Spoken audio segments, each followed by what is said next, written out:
दिन दुख्या કરી। પંચમહાલ જિલ્લાના સહેરા નગરપાલિકા ટાઉન હોલ ખાતે આયોજિત આયુષ મેળો ખાતે વિધાનસભા ગૃહના ઉપાધ્યક્ષ જેઠાભાઈ આહિરની અધ્યક્ષતામાં આયુર્વેદિક શાખા જિલ્લા પંચાયત દ્વારા આરોગ્ય જાગૃતિ અને આયુષ પદ્ધતિના પ્રચાર માટે વિશાળ કાર્યક્રમ યોજાયો હતો। આ કાર્યક્રમની શરૂઆત ઉપસ્થિત મહાનુભાવોના હસ્તે દીપ પ્રાગટ્યથી કરવામાં આવી હતી।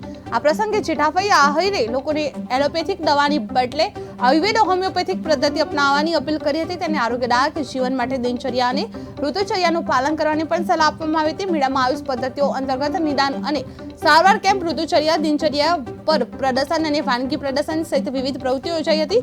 આ કાર્યક્રમમાં વિવિધ ડોક્ટરો, અધિકારીઓ, આશા વર્કર્સ, આંગણવાડી બહેનો અને આરોગ્ય કર્મચારીઓનું નોંધપાત્ર જોડાણ કરવામાં આવ્યું હતું। સેરા ખાતે આયુષ મેળો ભવ્ય રીતે યોજાયો હતો। વિધાનસભા ઉપાધ્યક્ષ જેઠાભાઈ આહિર અધ્યક્ષસ્થાને કાર્યક્રમ યોજાયો હતો। આયુર્વેદ, હોમિયોપેથિક, યોગ અને નિદાન કેમ્પનું આયોજન કરવામાં હતું। આરોગ્યદાયક જીવન માટે આયુષ પદ્ધતિ અપનાવવાની અપીલ આયુર્વેદ શાખાની મહેનતથી કાર્યક્રમ સફળ રહ્યો હતો।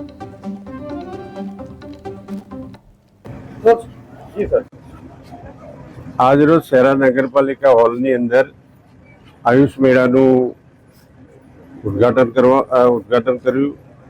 આયુષ મેળામાં દરેકને સમજ આપવામાં આવી કે આ આયુર્વેદિક દવા ખાવાથી શું શું ફાયદા થાય છે, દરેક રોગો કયા કયા નિયંત્રણ હેઠળ દવા લેવાથી શું ફાયદા થાય છે એની માહિતી આપી।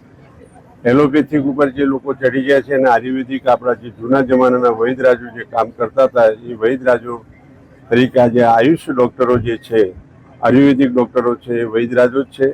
તો એ એમની જૂની પદ્ધતિ પ્રમાણે, આયુર્વેદિક પદ્ધતિ પ્રમાણે લોકોના આરોગ્યને સારવાર આપે અને લોકોનું આરોગ્ય સારી રીતે સુધરે એના માટેની આજનો પ્રોગ્રામ રાખવામાં આવ્યો હતો અને આજે મેં બધાને સારી માહિતી આપી છે। શહેરા તાલુકાની અંદર નોંધવામાં આયુર્વેદિક દવાખાનું ચાલે છે। એવા મોટા મોટા જે અમારા તાલુકાના લાગતા ગામો જે છે, ગામોની અંદર આયુર્વેદિક દવાખાના ચાલુ થાય તો એનાથી લોકોને સારવાર લઈ અને તાલુકાની પ્રજાને ખૂબ શાંતિ મળે, સુખી થાય એવા માટેની મેં રજૂઆત કરી છે। એ પણ અન્ય આયુર્વેદિક ડૉક્ટર ગેહલોત સાહેબ અને ડીડીઓ શ્રી પણ હાજર હતા। એમની હાજરીમાં કીધું છે અને એમણે ખાતરી પણ આપી છે કે આ વખતે આપણે વ્યવસ્થા કરીને એનો ઉપયોગ કરવાની શરૂઆત કરીશું। જય હિન્દ। ખાસ કરીને શું સંદેશો આપશો કે એલોપેથિક દવાનો ઉપયોગ કરવો જોઈએ દર્દીઓ કે પછી હોમિયોપેથિક? હું આજે પણ એમ કહેવા માંગુ છું કે એલોપેથિક દવા કરતાં આયુર્વેદિક દવાનો ઉપયોગ કરવાથી, હોમિયોપેથિક દવાનો ઉપયોગ કરવાથી